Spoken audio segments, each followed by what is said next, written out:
Welcome to Untamed Blossoms, the podcast where we celebrate the untamed journey of womanhood.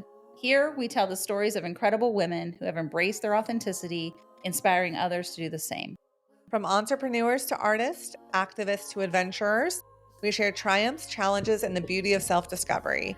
These are the stories of women blazing their own trails, breaking free, and blooming unapologetically.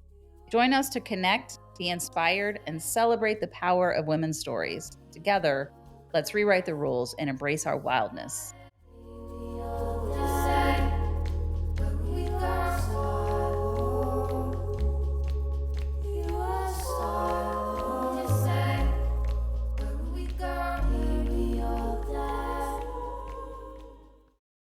Welcome to Untamed Blossoms. I'm your host, Amanda Riley. And I'm Cristi Riley. Welcome to the show, everyone. It feels like it should be a full moon. I know. For me personally today. Yeah. Well, I think the energy in general has been pretty wicked this week.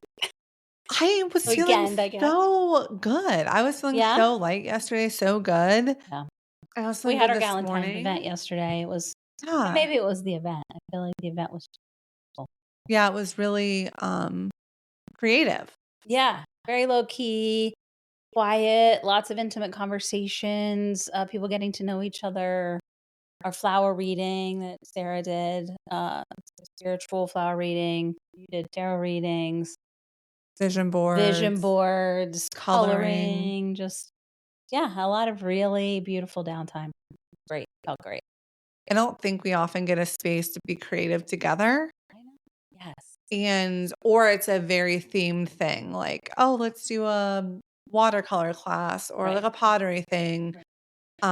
And that doesn't always speak to everyone. So I thought it was nice that we had an option of many things. And not everybody did everything, which I thought was great. Yeah, totally. You know, several people did vision boards, several people did tarot. Not everybody did everything, but it was a really beautiful space. We had great food and just hung out with each other. I had a lot of bread. Listen, the sourdough bread sitch is, I found somebody who, and I will try to tag her in the show notes, but she's very brand new and she lives by you actually. Oh. And she makes sourdough bread. She lives just within a mile of your house. Yeah. You knock on her door. Dude, she's so talented. And my husband makes sourdough bread. So for him to say that it's good bread, she's talented. So I'd like to help her. She was so grateful and so sweet and so kind when I met her. And I ordered one of every kind that she made. She goes, "This is a big order for me." Because I'm a freak. What, the olive one? So good. Delicious. The chocolate? Yeah, so good. She has bacon, cheddar jalapeno, just regular plain sourdough, which we loved. Then we ate that within a day. The chocolate went with almost a day. I saved that hunk back in the freezer. It freezes well. I shrink wrapped mine and froze it. And it's my son and his wife just had a baby. I'm going to take part of bread to them. Yeah. Like, she's just really, really talented and so sweet and kind that I can't wait to help her. However I can. We'll definitely shout her out on our socials so people can find her. It's Leavened, Leavend Cottage on YouTube. She does videos for how to make her bread. Otherwise, she's just selling on Facebook Marketplace here, but she's trying to grow. So, yeah. Wow. Well, let's check her out. She's clearly good at the bread situation, but doesn't know how to get herself out there quite yet. Of course, I'm like, do you have an Instagram account? Do you have a Facebook account? Like, and now she thinks I'm some sort of tech guru, which we know. Surprise. Don't listen to me. I know what you're supposed to do. I don't know how to do it. You're like, I can tell you the outline, but the logistics? No. You got to figure that out for me. Yeah. Also good news is the weather broke a little today. I feel like the sun is shining. Dude, my husband thought I was overdosing on vitamin D today. He saw how much I've been putting in my shit. He's like, whoa, what do you do? It's supposed to be 1 drop. And I put the entire dropper full, which is like 10 drops. Yeah. And I was like, because I haven't seen the sun in 6 months. Yeah. I'm suffering. Yeah. I need vitamin D. Yeah. In the worst way. And it's here in Ohio. If you guys don't live here, it's been really brutally cold and a lot of snow, way more than we're used to, for a long period of time. So, and then it'll be like it will look like it's gonna be, like, at least sun shining. All of a sudden, it will be snowy while sun Right. shiny. It's very bizarre. Really strange. But today is actually, like, almost 40 degrees. I could Yes. just wear my little vest and my Yes. sweater. I didn't have to put on 17 layers and a hat and a coat Yes. and boots, so Before, and it's supposed to be like 50. I'm just desperate for the sun. I am like, I think I'm cold-blooded. I need to be out in the sun regularly. And when I'm not, I feel it. Seasonal yeah. affective disorder is a real thing, and I feel as if I'm suffering a little from Yeah. it now. Which is why I was so jealous of the beach last week. It's not 90 degrees. Who cares? You got to lay out on the beach for that whole time and soak in the rays. I miss it. So doing what I can over here. You know what I mean? Powders, drops, Whatever it takes. whatever it takes. Wow. Get me through, Jesus.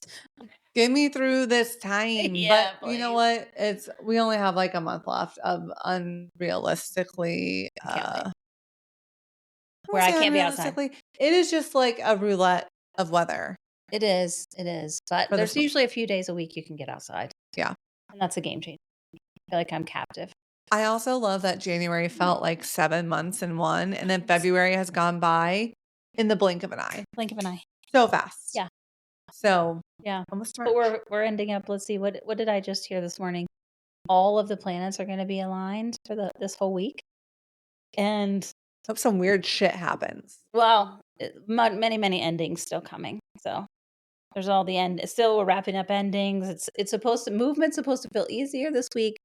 Endings are still happening. Tomorrow's going to be a day of reckoning for a lot of people to show them what they're supposed to be getting done. Like things are going to move to the forefront very quickly tomorrow. That is going to force your hand in some ways. So lots of endings, lots of, discoveries. It's also the end of the astrological year. That's right. So Which is why things are ending. yeah. Yeah. Well, today I'm excited. We have a guest who's super spiritual. She does Reiki. She does sound healing, Yeah. just amazing things. So I'm excited to get her perspective on what's happening and just some ways to navigate through Yeah. the about to be new astrological year. I had my first Reiki session with Sarah last. How'd it go? Tell us. It was insane. Yeah. It was insane. I didn't know what to expect.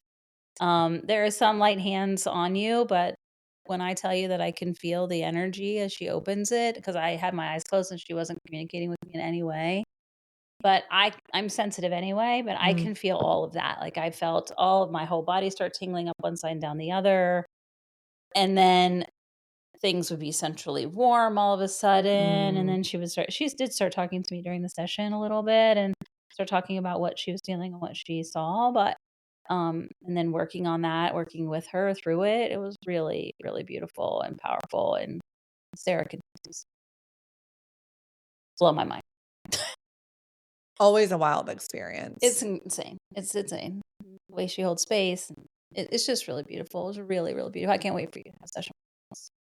How I put all of that into words for her website, I don't know. I'm working on it. Yeah.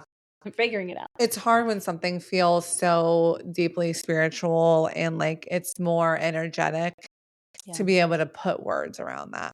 I think, at least. I mean, biofeedback is energy, right? Yeah. But you strap the things to your wrist and and it's FDA approved, so it has a lot less woo-woo factor about it because it's real. It has been proven to be effective.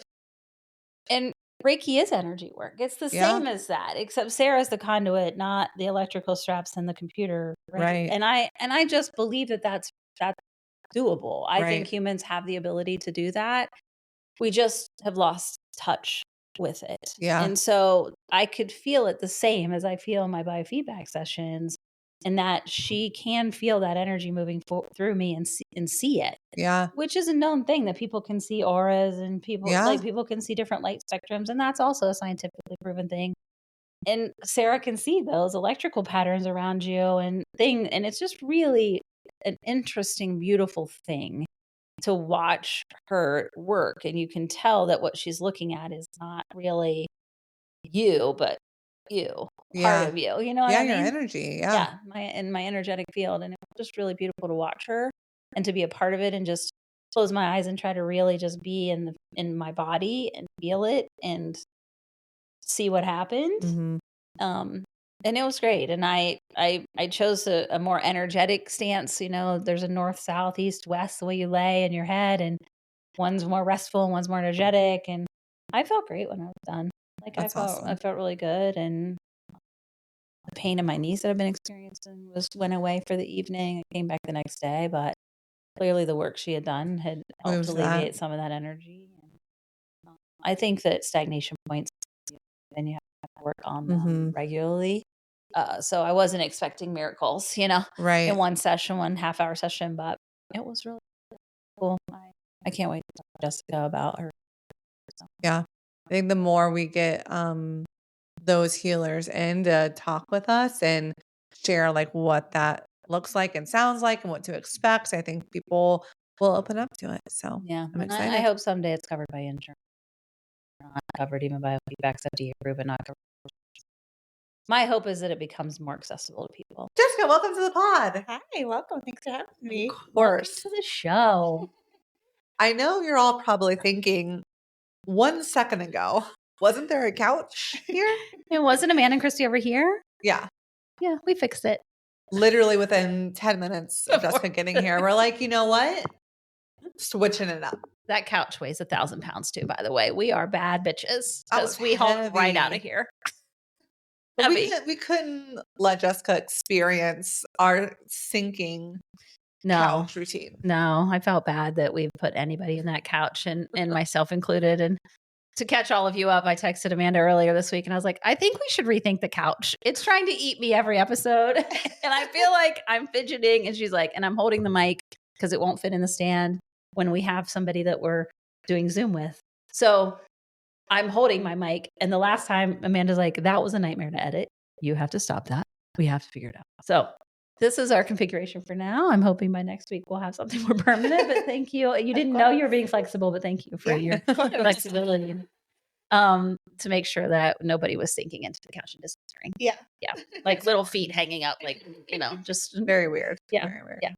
And Jessica, I think I met you through Beauty Boost. Is that right? Yeah. Probably more than Yes. likely. So Definitely. I've been involved Okay. with Beauty Beast for a little bit, but Okay.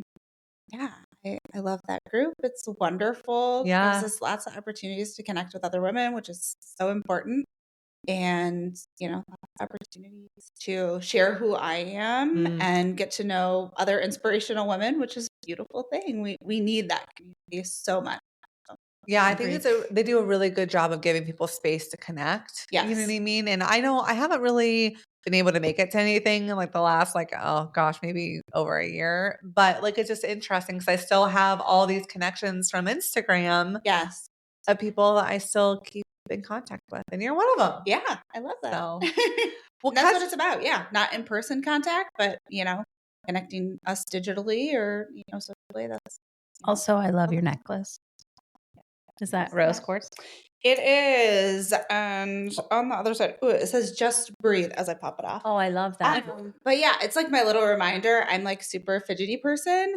So I always like need something to like fidget with. I love as I just literally pulled it right off. It's a reminder to, just breathe. Just breathe. Just breathe.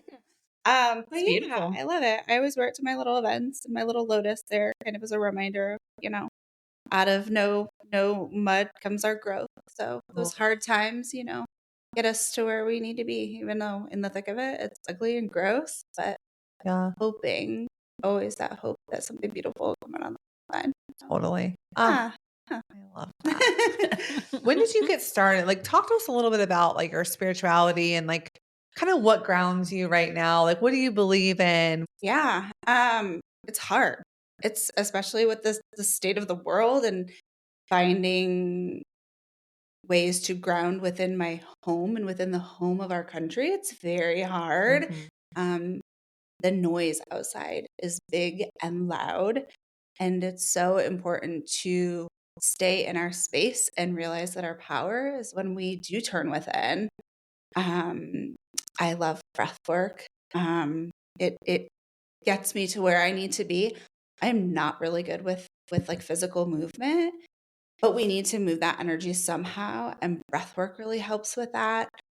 Sound is amazing because we are so full of water, and those vibrations they move through us. We don't necessarily need to move physically, but there are other things, the energy that can connect us and move through our bodies.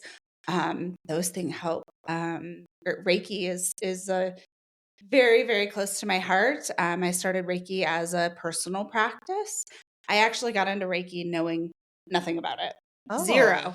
I had never even had a Reiki session before. And I had a mentor say, if something like comes up often, like that is your sign to dig into it. And I was like, okay. And I just kept hearing like Reiki, something about Reiki. And I was like, I don't even know what it is. And so I was like, I guess I'm supposed to do this thing.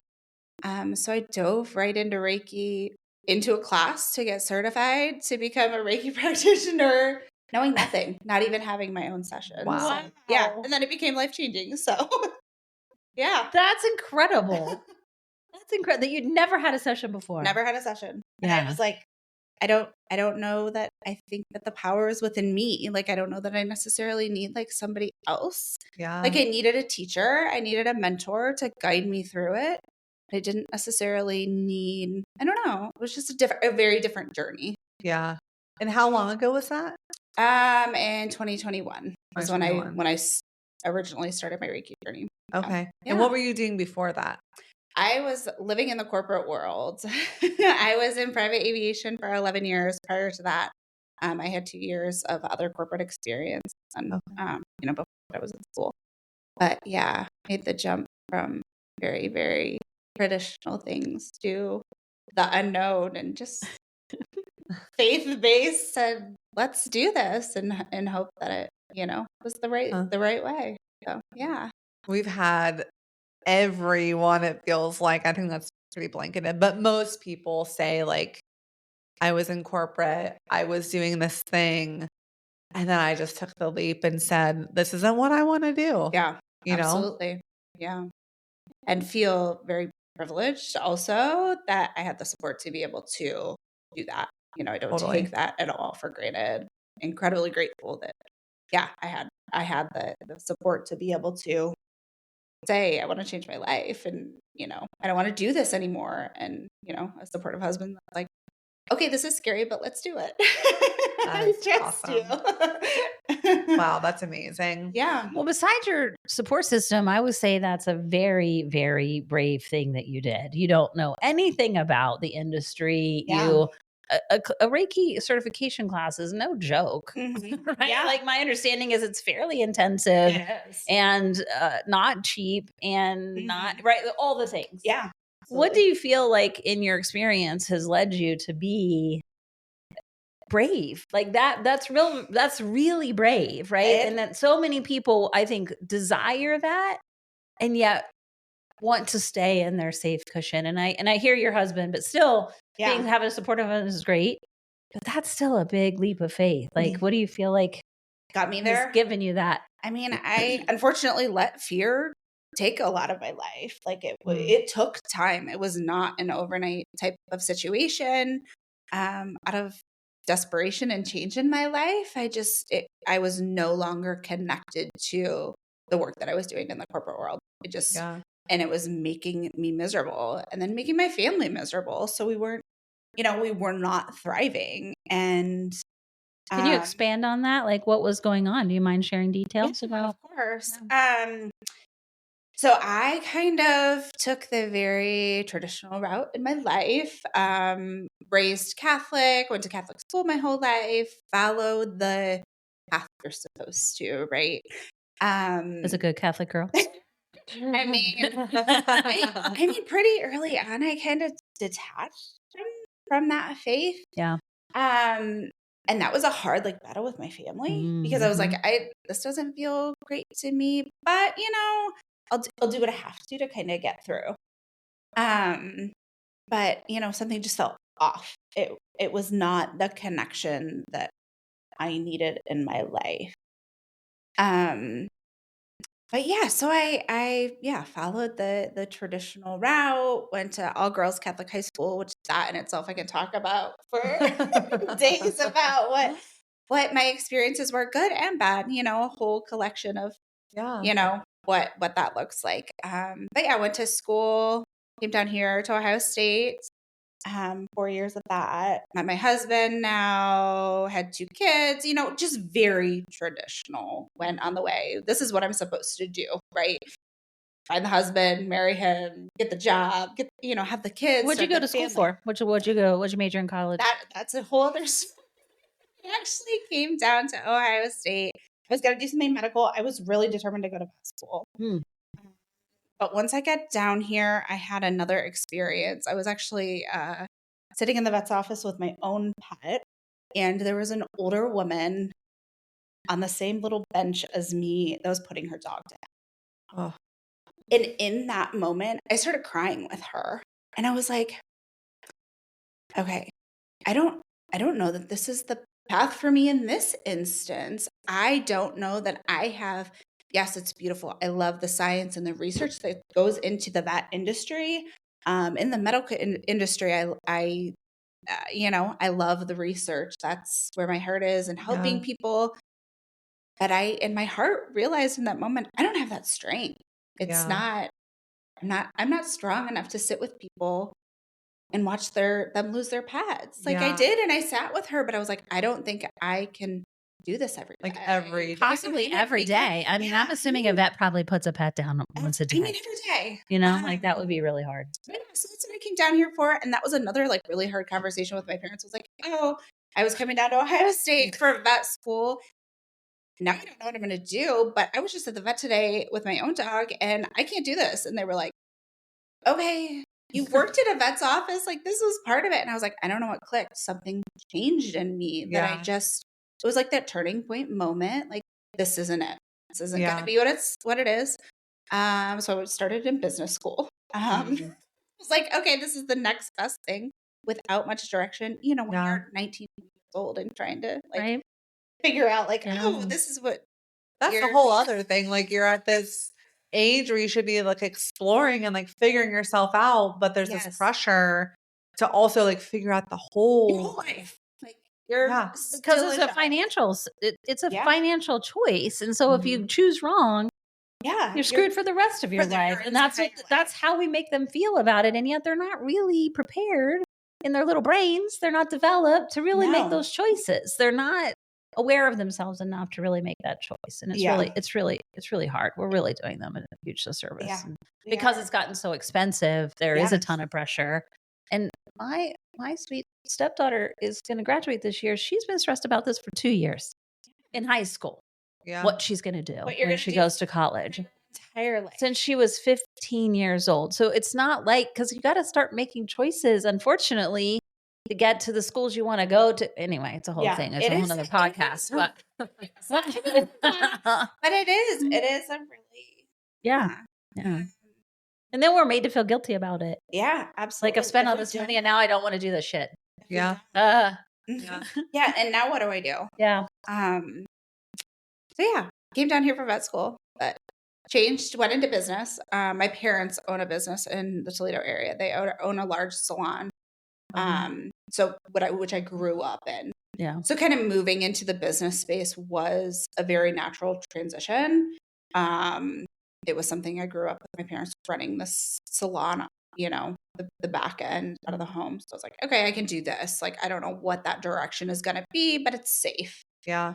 And then that's how I when I came out of college, met somebody that you would be wonderful in the private aviation industry. And I was like, okay, this was not in my plans. But sure, I'll trust you. At the time that I graduated college, the economy was not great. Yeah. So I was like, what year was that? I graduated in 2009. So it was like right after the 2008 crash. Yeah. I forget the percentage of graduates of Ohio State that did not have a job coming out of school. I literally graduated 2008. Okay. And I was like, terrifying. They're like, you're going to be placed in all these wonderful things. Yes. And, I went to this college in Tiffin, Heidelberg, small college. Like, don't worry. We'll get you a job. And then it was like, oh, there's actually nothing available. Congratulations. Nothing. Yeah. Congrats on your $80,000 degree that you have now. Yeah. Now you're going to go work for your brother at his restaurant. Yeah. Like that's how it was, Yeah. like back then. Yeah. Yeah. So yeah, it was just kind of that time. And they were like, yeah, you'd be great. And perfect. And I was like, okay, this is what I do. So that's where I went. And I was there and it was, I thrived. I did really well in the job because that's who I am. And I was determined to do well. But yeah, after COVID kind of hit, I had 2 kids at home that I was trying to raise during that time. My husband is also a type A overachiever in every way. And we kind of hit a breaking point and we were like, okay, what are we doing? Like, what exactly are we trying to accomplish? Yeah. Like, we are both so burnt out trying to climb this ladder. We have 2 little girls at home that are surviving. Yeah. But, so that was definitely a turning point. I had kind of been on a spiritual journey. COVID did open up a lot of space that I didn't have. I just, with the go of life, I was just in a mode of doing. And COVID was like, hold up, everything's going to stop. And I was like, okay, I had always had anxiety and depression. So it gave me a moment to like stop and start some practices that I hadn't had time or space for. So I don't know, like COVID was an interesting time because it was tough and it was stressful, but it kept me away from like family and friends that did have influence on my life. And it gave me a chance to really evaluate like, okay, what can we do? What can we learn? What can we do with this extra time? It's crazy because I know, obviously business owners and it put a lot of stress on a lot of people. But at the same time, capitalism runs everything. Yeah. And at no point was that ever going to stop until it had to. Yeah. And boy, did that change everyone's trajectory. Like everyone we talk to says that gave me the space because literally when you're at late stage capitalism, like we are, and it's just produce, like you never get the space or time or even have the energy to start a freaking skincare routine at the very least, much less like breath work and meditation. Like when do you find that time when that's what's driving you? So that really, I feel like changed a lot of people's perspective of like, well, what does it look like to take care of myself? Exactly. Yeah. Because it's not running around to help the crazy person. No. It's like, oh, we have a chance to go take daily walks. I have a chance to stretch at home. I have it, I do have that time that was commuting time or whatever. It opened up time to really, and to prioritize like, okay, what does matter? Yeah. What does matter in this time? Yeah. So that was kind of when we sat down and we were like, okay, how do we want to move forward? Like it was just chats with my husband of like, what's going to happen with our future? Do we want to keep on this road? Do I want to move to a part-time position? Type of situation. And then 2021 hits and my mom was in a severe car accident. So 2021, things are still not fully like open. I am driving back and forth to Toledo to tend to her in the hospital, try to help up there, raise 2 kids. I didn't take any time off from work. So I was just working remotely, taking my computer, working on the road, working from the hospital, like making sure my husband was taking care of the kids at home.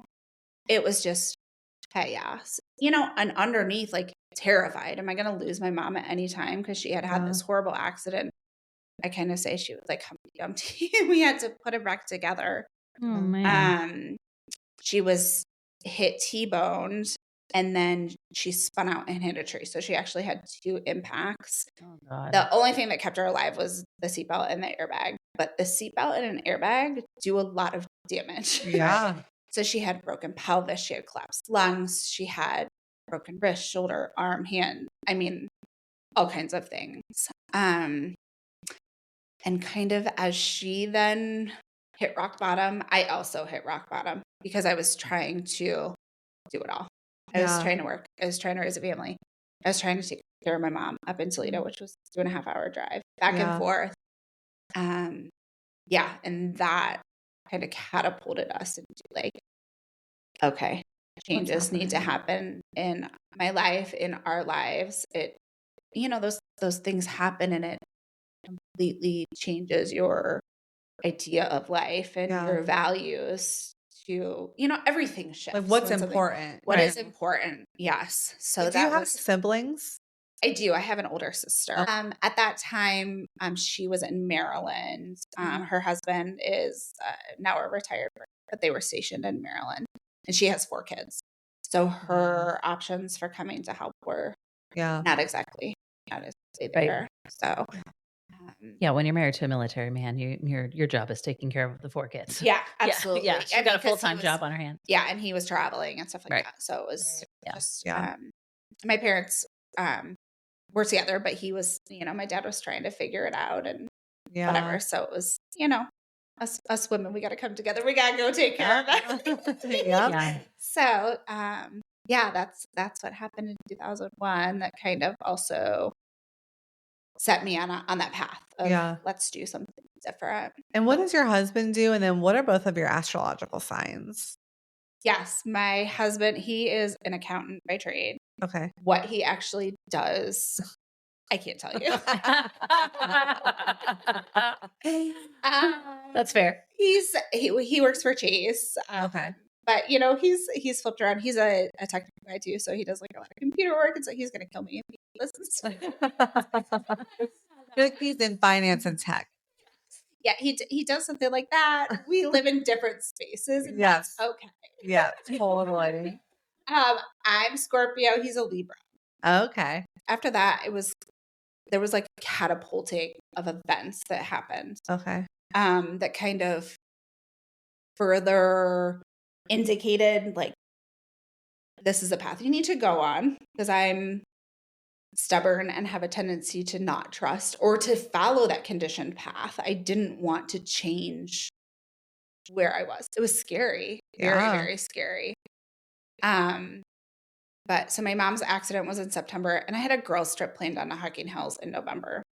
And I was really hesitant to go. I was like, it's been awful few months of me, whatever. And my husband was like, why don't you just go? What can happen in 2 days? Right. Just go, get away from the kids, take care of yourself for a couple of days.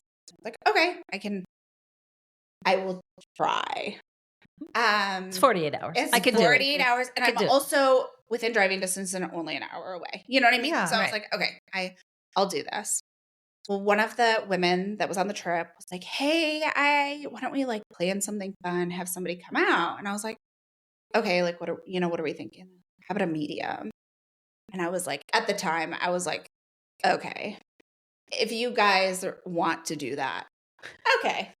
I'll play along. I'll play along. I'll be there. Sure. And it was you're the actual target of I was like, okay, spoiler alert. The medium came for me. That's exactly what happened. So Julie showed up to the cabin, and it was like the craziest thing, because I was like out on the porch swing, like trying to like calm myself down, because I knew there was so much going on at home. And like I saw her, and like she saw me, and it was like this weird, like in movies when you're like, oh, like, who are you? Like, did we know each other in a past life? It was just like this really weird connection. And like, I got goosebumps from head to toe right now.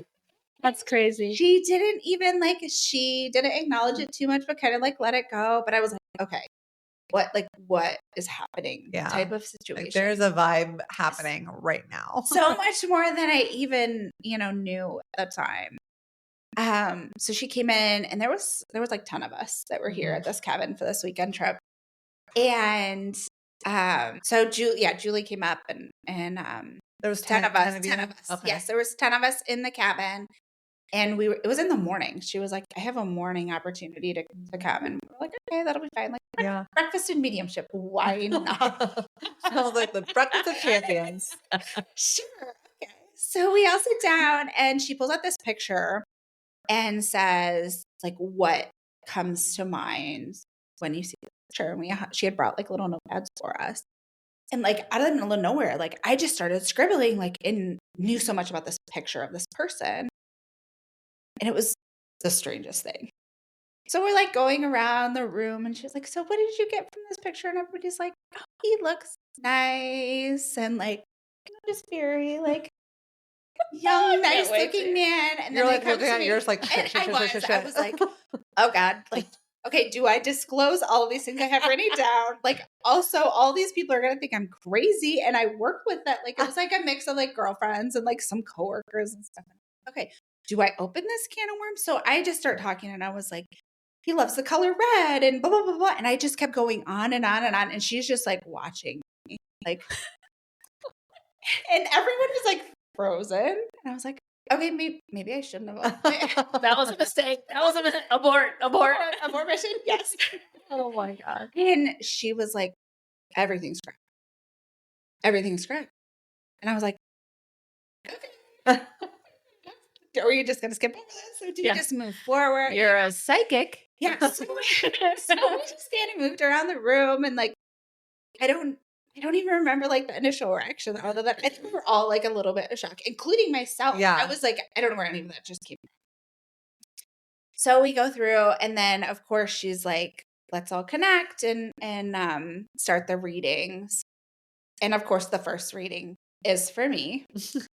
And she was there for 2 hours. And I think the first 45 minutes was her like connecting to my loved ones, which again, I was the skeptic in the situation. Yeah. I'm sitting there crying. She's 1,000% accurate on everything.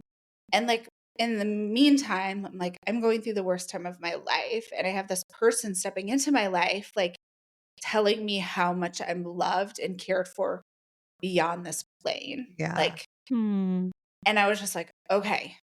How beautiful. And then it was. And then at the end, she started talking about this quilt. And I was like, nobody in my family quilts. Like, you know, there's hesitation. I was like trying to find reasons to believe her in some situations. I was like, no, my grandma never quilted. Like that was, no. And then she was like, well, maybe it means something different than just the surface level. And I was like, okay. And then somebody in the group was like, just decided to speak up and they were like, it's like quilted of like your ancestors, like circling with you with love.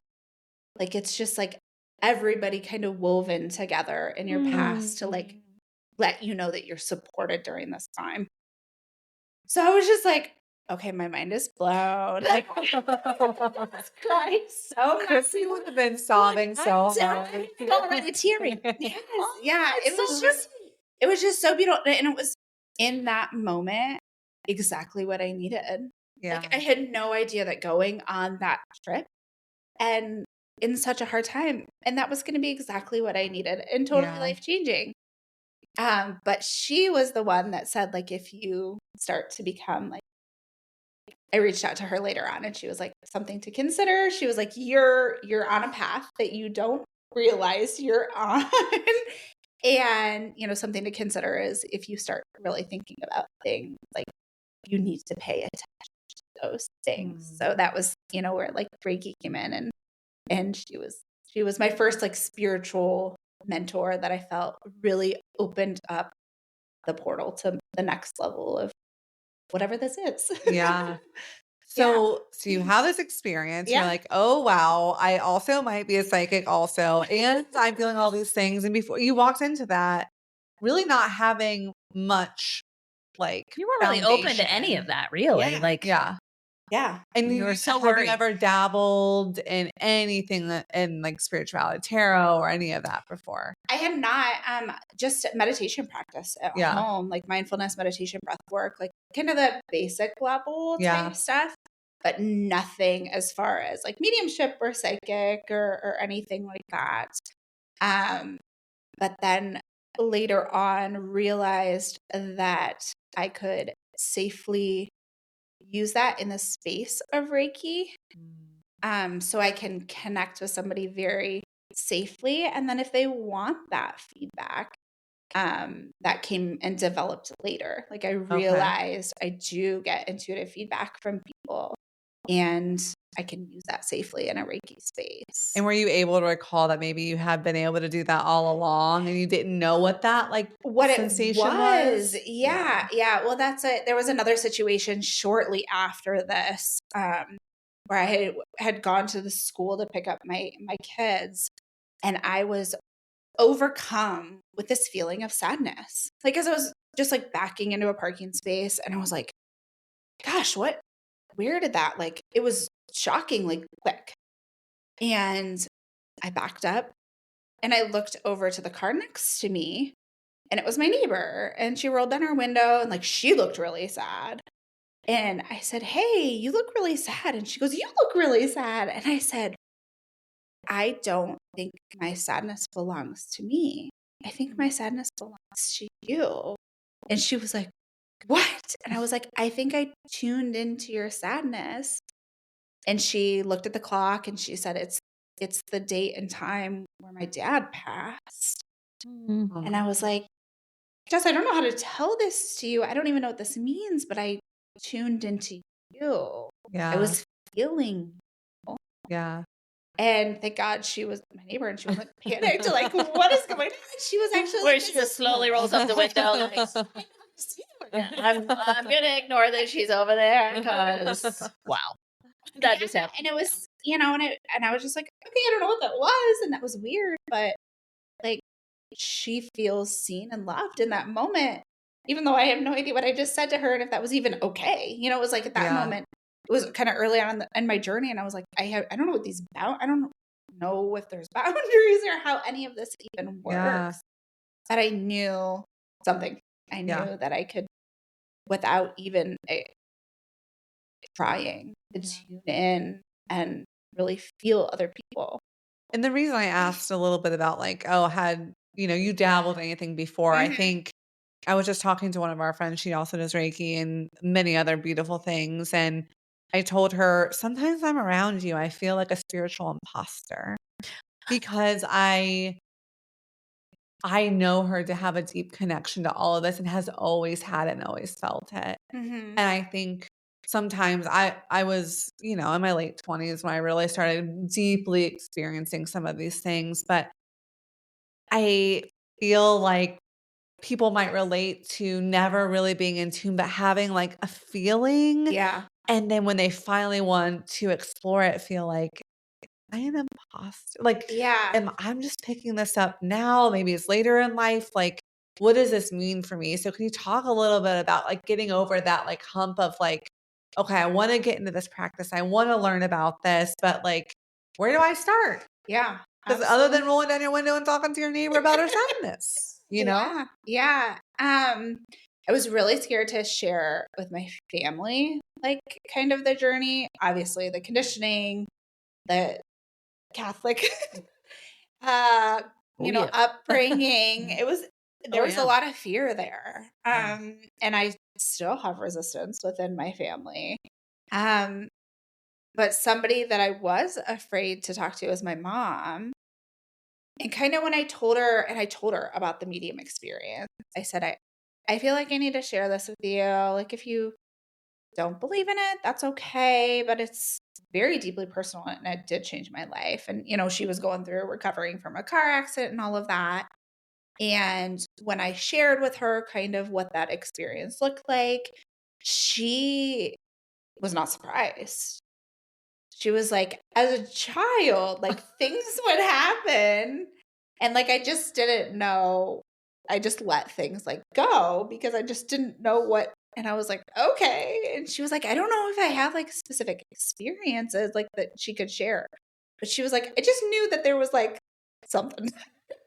There was a little something. You're like, you waited this entire time to say and said nothing. Yes, you said nothing to me this whole time. I'm out here winging it. Yeah, exactly. So she was not overly surprised when I was like, I felt. She still struggles that I've separated from like the very traditional religious part, even though I feel like there is a big difference between spirituality and religion. She does struggle with that. But fully believes, and she does see kind of what I do in a very, I say, within the boundaries of her thoughts as to why things happen. Right. So, but yeah. It's a crazy journey, Yeah. So you were nervous to tell them, your family. And then how did you find like the training that you went through, and like what about that process? Like, did you feel like anything that you had to work through or kind of get over to like really get on that side of it? Yeah, absolutely. And it was a long process. It was a lot of self-acceptance, a lot of, yeah, feeling like I was breaking free when so much of me wanted to hold back. Like, this is not what I'm supposed to be doing, but it is what I'm supposed to be doing type of situations. Just that tug of war of cultural conditioning versus what I feel like my celestial being was trying to tell me what I needed to be doing. Um, so yeah, very hard. Went through the traditional training of Reiki, but went on my own little journey, as let myself be guided. And through my whole life, every decision was very calculated and based upon what it was supposed to be doing. So that switch was so hard. Like that surrender switch of, okay, I was supposed to be, culturally supposed to be doing this, but I think I'm supposed to be doing something else. And I think if I continue to fight what I'm supposed to be doing, things are just going to get worse. They're going to be so uncomfortable that I'll have to finally choose. It's just, how long do I want to be so uncomfortable to move into another uncomfortable space? You know what I mean? So yeah, it came down to that. And then very quickly moved into finding sound healing as a wonderful modality. And that became, initially, being completely honest, I kind of I had found the sound healing and I had seen it as like an opportunity for people to meet me and not just come in my studio and do Reiki, but meet me in a group setting and something that's semi acceptable per se. And then you can come do Reiki with me. So that was initially how I got into sound healing, as kind of a funnel to meet me, not let me be this strange person. It is an accessibility point. And that very quickly became a mission of mine, was that oftentimes we see, these healing modalities that somebody might be interested in, but it's just a little too out of touch. Yeah. So I wanted it to be, I've got 2 kids in school. I'm just a mom, but also like, let's make this normal. Let's make this really accessible, that it's not in a yoga studio. It's not, what was that? Cleo or whatever. Yeah. We all saw on TV in the late, I love me some Miss Cleo. Miss Cleo, yes. Let's make this, that became, I don't know, normalizing a little bit, that accessibility and availability. Well, I think things are less intimidating in a group setting to try something new. Yeah. And it's not a one-on-one thing that is unapproachable. And if somebody connects healing with you, and they leave there feeling good. Yes. Then they're like, wow, now I trust her. Right. Like this now she offers this other thing. This is really good for me. What would that be like? Yes. And so it does help build trust, I think, in getting people over the hump of, so this is energy. Yes. You're not going to touch me, but it costs this much money.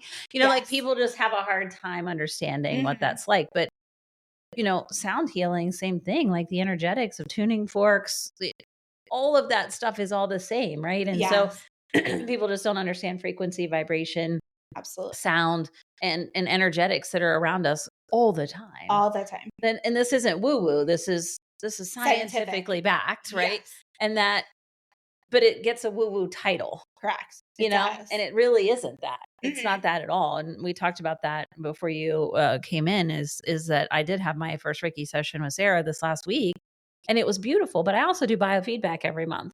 Okay. And it's very similar. Yes. Like I can feel the biofeedback. I just don't have, she's the conduit, not the straps to my head and my ankles and my wrists, right? Yes. It's not the computer program that's talking. It's her. Right. And I could feel the same energetic patterns as I feel with biofeedback, which is really beautiful. It is beautiful. But it was a totally different experience than biofeedback too at the same time. Yeah. It wasn't the same, but you could feel it. And it was really beautiful. But I do think that's a nice way to get people to bridge over to something that's really deeply personal, because that's the way I experienced Reiki, is it was intensely personal. And I was so grateful that I was doing it with somebody that I trusted. Yes, absolutely. Because I think it would have been a different experience if I didn't. Yeah, absolutely. Yeah. Yes. And that is something that I do love about sound healing, is I was going to go into the medical field because I loved the scientific part. And that brings together, like, I can talk woo woo and I can talk like deeply scientific, but you can with Reiki too. Yeah. You know, just the science that's, and I hope more and more advancements in studies go into really studying how powerful meditation is, because yes, I think there's a community that loves to think it's all woo woo, but like deeply scientific as well. And, you know, and I love to talk about that. I do. I love going in schools and talking to teachers, and, you know, if we can regulate our teachers, what that looks like for an entire classroom type of situation. But those are also the accessibility point where I'm like, okay, yes, I am deeply spiritual, but I love to talk science as well, because it is. Absolutely. Sound healing through sound bowls, or what is your modality? I do. I started initially with sound bowls, but it has expanded and quickly addiction. Once you've got one, you're like, I love this and I want to keep going. I have sound bowls. I have ocean drum. I have regular drums that I open up with. Just the opening drumming is so beautiful. And that also touches into, you know, the ancestor, stuff like that. Do you do crystal or crystal? Himalayan? Yep, Okay. I do crystal. I have never connected with the Himalayan bowls. I don't know what that blockage is, but it is the crystal sound bowls. Yeah. I have this 10-minute rain stick that's just beautiful. Chimes. I have a tongue drum that I play. So yeah, just and I play everything intuitively. I have no background, which that was also really hard, because coming from I call myself a recovering perfectionist. So to let loose and be like, okay, I don't have to know everything. I'll go through some trainings and then let's learn play. to play and just play. Let's just like play. That. I had always suppressed that creative self, but it safely allows me to be creative through the sound healing. Yeah. Wow, also a common theme amongst almost all of our guests, that women suppress their creativity. Oh, interesting. In a real way. And like following the designated path. And I will say that, you know, to follow up on what you said, is that, you know, cultural norms, really, you were breaking your clan norms, which is, in my opinion, way harder, right? Is that our clan indoctrination is our little micro unit, parents, siblings, aunts and uncles, grandparents. And if they're really deeply indoctrinated in something and you're the other, that's really hard, right? Very and that's hard. way harder than cultural societal norms, but with your family unit still the same as you, right? And so there's some sameness within that if you're going to break away from societal norms and have the support. But to break away from what your family truly deeply believes is, and when we talk about religion and spirituality, that is deeply personal and ingrained. And then it's ingrained as a child. So, you know, you were brought up with that, and then to reject it as a young adult, or, you know, like I can remember being 10 or 12 and being like, this is not, it was young for me. I don't understand any of what's happening for me.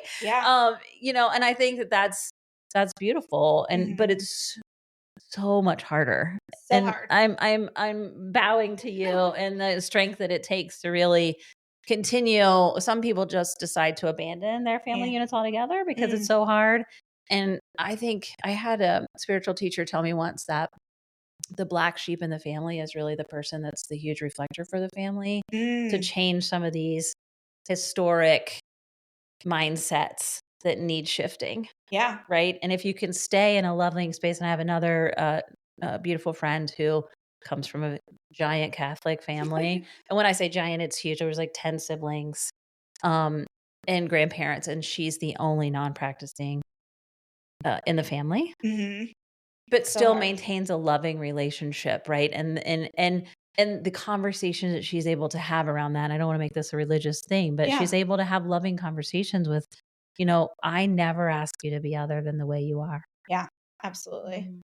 Yet you're asking me to be other than the way I am in my heart. Yeah. And I don't believe the same as you, but I can love you and cherish you and be a good sister and be a good friend and be a great aunt to my nieces and nephews and be a part of this family and still believe other. Yeah.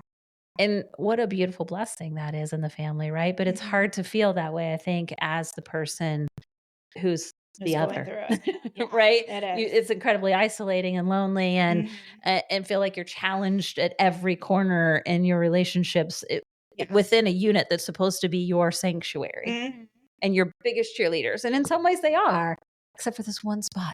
Yeah.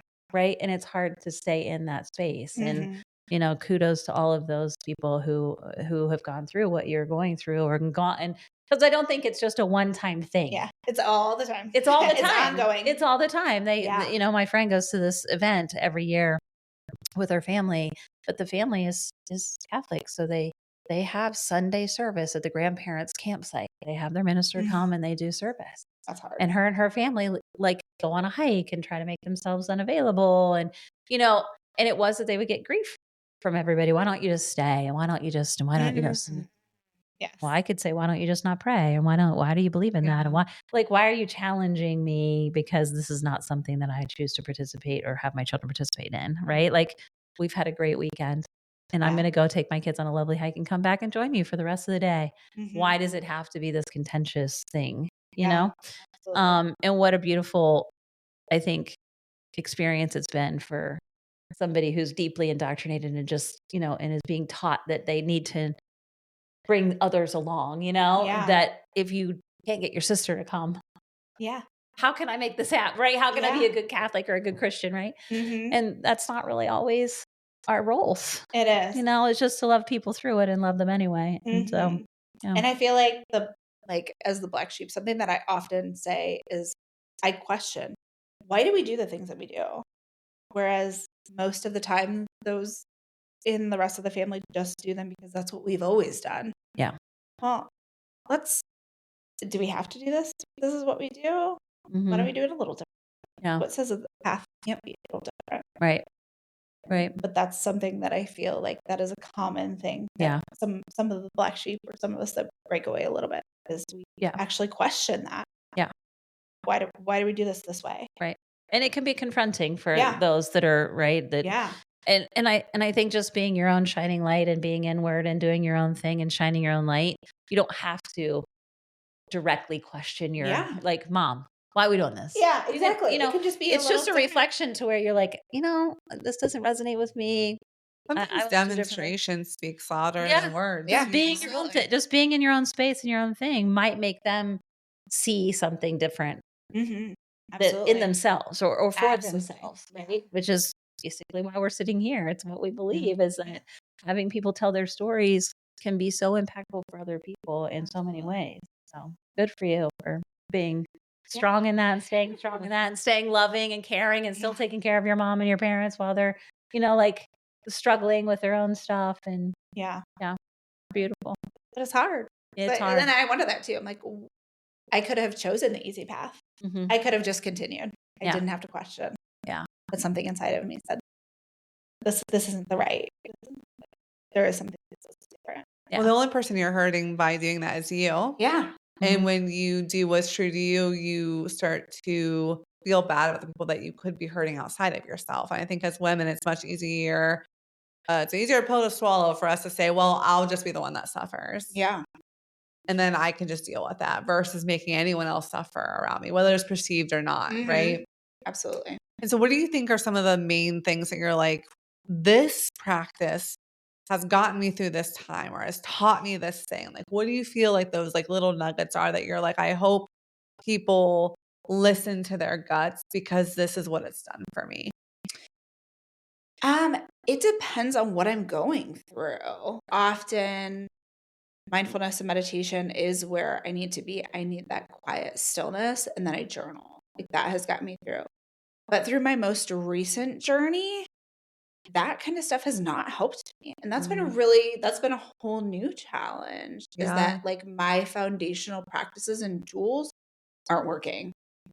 So I've had to shift away from that and find something else. It's just a constant tug and flow of, and I feel that way with almost giving advice to people too, because like, oh yeah, you journal all you want, but it might not be active enough for you. Whereas like you need to get outside and do sprints and get that shit out of your body. Yeah. Versus when I write, that's enough to get it out of my body. Right.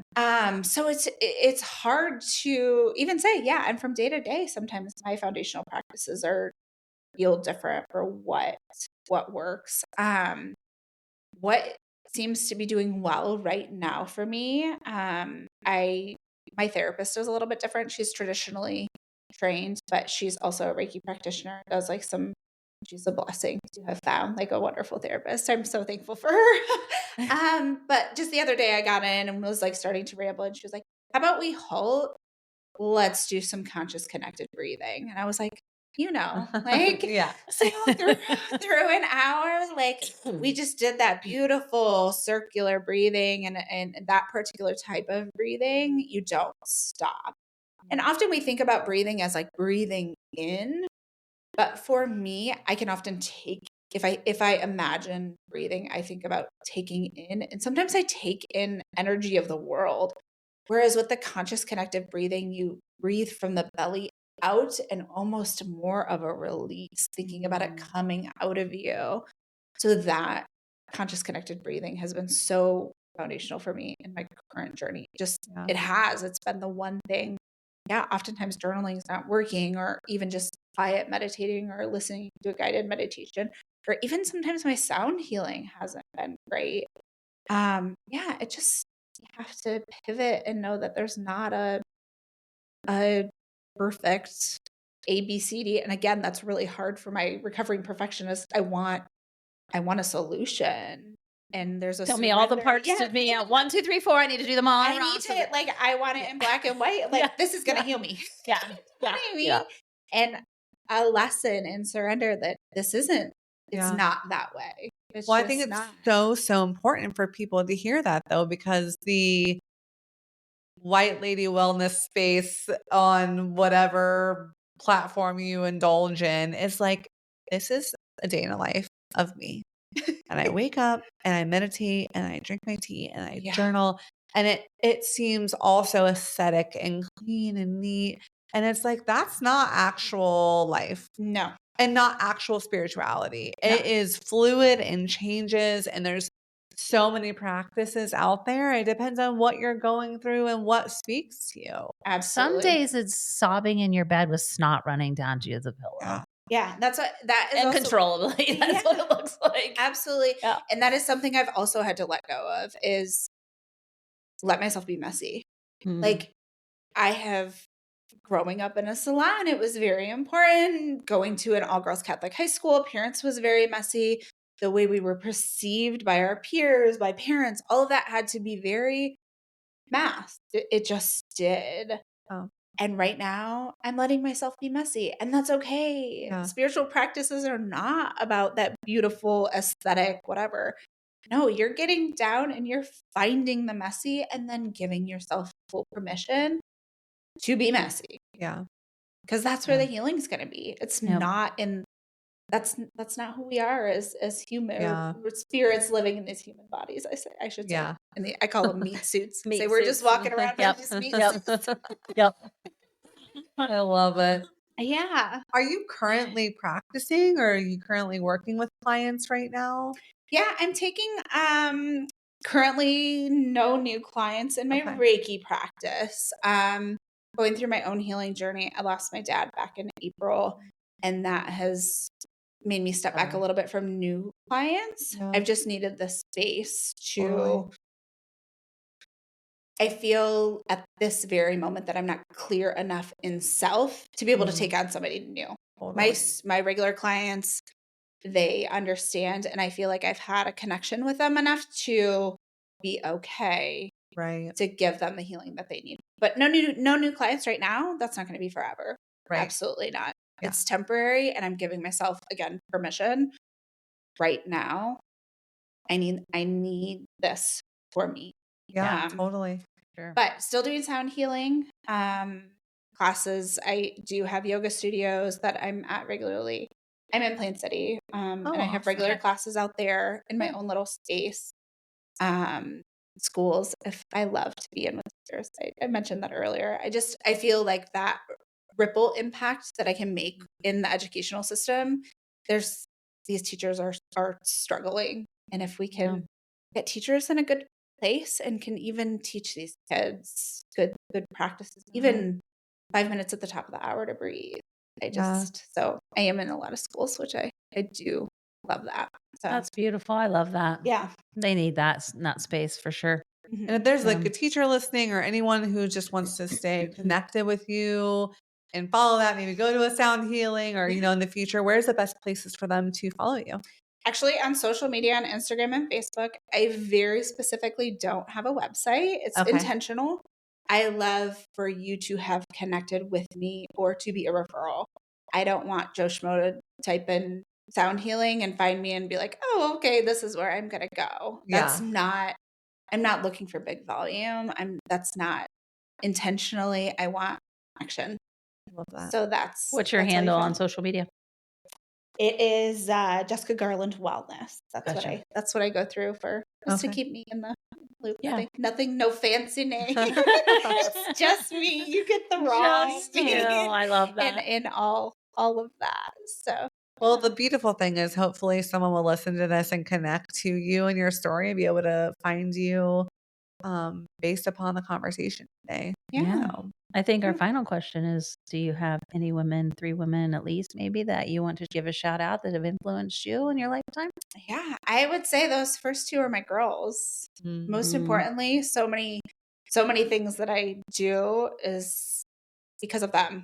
I have to show them that I can be messy, that I can, I worked the corporate career. I can be a mom. I can be a stay-at-home mom primarily, but I can also have this side practice that helps others and connects women.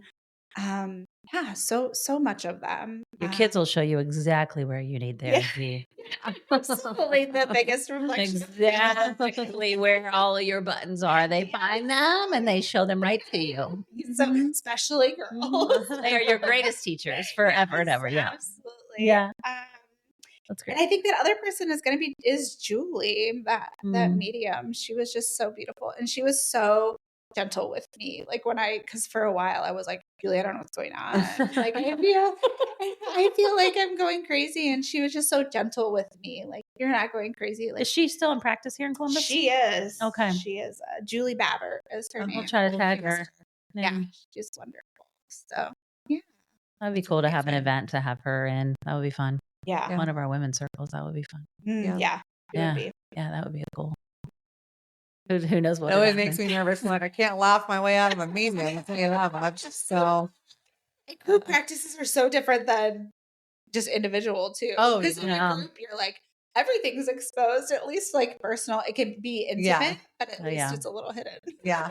Well, the good news is our women's group so far, there's really doesn't seem to be too much limitation. People are pretty open to whatever the experience. Like sobbing hysterically. Wow. Yeah. Well, they needed to let go of that. That release, that was their practice that they needed. They didn't need to sprint or journal. They needed to sit in a group of supported women and cry. Yeah, totally. Yeah. Well, I'm so grateful that we've stayed connected and it's been beautiful to connect with you in real life finally again. Yeah. And we will make sure in our show notes, we, include your Instagram and Facebook handle. And again, if you feel connected, please feel free to reach out directly to Jessica. Yeah. Also remember, you can find us now on Spotify, iHeart, Apple Podcasts, and you can watch us now on YouTube. Yep. Share this with your friend if it resonated with you. We'd appreciate it. If you guys are on any of our platforms, please give us a review. It helps us a ton. And love you. Love you. Thank you.